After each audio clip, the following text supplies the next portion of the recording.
আজ তাদের দলের নারী কর্মীতে আমাদের প্রশ্ন, আপনারাও তো ঘর থেকে বের হয়ে দলের কাজে যাচ্ছেন, তাকে আপনাদের নেতা কিসের সাথে তুলনা করেছে?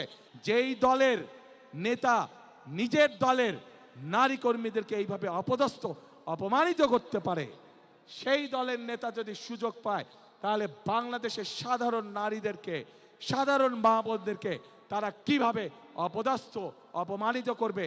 এরা আর যাই হোক, এরা কখনো মানুষের দরদি হতে পারে না। এরা আর যাই হোক, এরা কখনো জনদরদি হতে পারে না। এদের দরদ শুধু এদের নিজেদের লক্ষ্যের জন্য, এদের দরদ শুধু এদের নিজেদের উদ্দেশ্যের জন্য।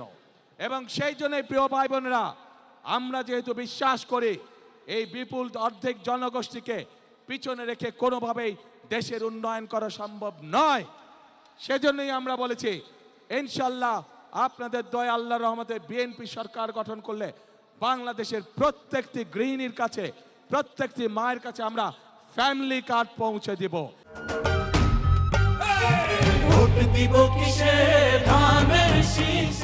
যেই ফ্যামিলি কার্ডের মাধ্যমে আমরা দেশের নারী সমাজকে ধীরে ধীরে স্বাবলম্বী করে গড়ে তুলতে চাই, যাতে করে এই নারী সমাজ কারো প্রতি মুখাপেক্ষী হয়ে তা না থাকতে হয়, যাতে করে তারা নিজেদের পায়ে নিজেদের দাঁড়িয়ে যেতে পারে।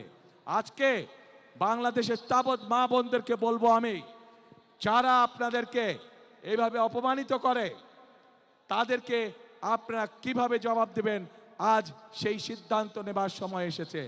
প্রিয় ভাই বোনেরা, শুধু তাই নয়, চিন্তা করে দেখুন তাদের দলেও কিন্তু নারী কর্মী আছে। আজ তাদের দলের নারী কর্মীতে আমাদের প্রশ্ন, আপনারাও তো ঘর থেকে বের হয়ে দলের কাজে যাচ্ছেন, ঘর থেকে বের হয়ে যে নারী কাজে যায় তাকে আপনাদের নেতা কিসের সাথে তুলনা করেছে চিন্তা করে দেখুন।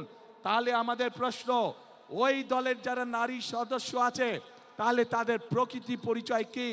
তাদের নেতার বক্তব্য অনুযায়ী তাহলে তাদের প্রকৃতি পরিচয় কি?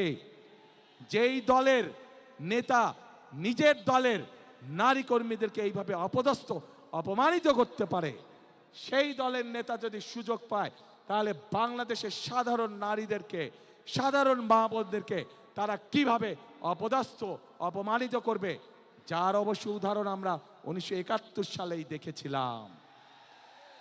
এই দেশের লক্ষ লক্ষ মা বোনদেরকে অসম্মানিত করেছিল এই দলটির পূর্বসূরি নেতৃবৃন্দ। কাজেই যাদের কাছে মানুষের কোনো মূল্যায়ন নেই, যাদের কাছে মানুষের কোনো আত্মসম্মান বোধ নেই, তাদের কাছে কখনো দেশ নিরাপদ হতে পারে না, তাদের কাছে কখনো দেশের মানুষ নিরাপদ হতে পারে না, নারী পুরুষ নির্বিশেষে। প্রিয় ভাই বোনেরা, আজ এই খুলনা সহ, সাতক্ষীরা সহ, বাগেরহাট সহ এই বিশাল অঞ্চলে আজ বহু সমস্যা আছে। যেমন এই খুলনা ছিল এক সময় শিল্প নগরী, কিন্তু আমরা দেখছি গ্যাস সহ বিভিন্ন কারণে আজ এই শিল্প নগরী প্রায় মৃত নগরীতে পরিণত হয়েছে, শিল্প মৃত নগরী। আমরা চাই ইনশাআল্লাহ বিএনপি আগামী 13 তারিখে সরকার গঠন করলে এই শিল্প নগরীকে আবার জীবিত শিল্প নগরীতে আমরা পরিণত করতে চাই।